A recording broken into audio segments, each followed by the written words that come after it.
Here's how to let your friends join your private server in Roblox. A private server keeps random people out, so just you and your friends. So first of all, you need to go to roblox.com, log into your account. After that, open the game page and look for the service tab. Scroll down and there you'll see the tab of servers.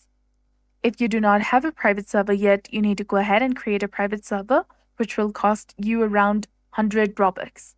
Tap on create private server and follow the on-screen instructions to go ahead and create one. Once you're in the server, go ahead and click on the three dot next to it and select configure.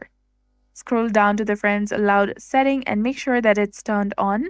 This allows any of your Roblox friends to join. Alternatively, if you want specific friends to join, you can add them individually. Click on the add button, type in their username, select them from the search results, and then click on add again. That's it.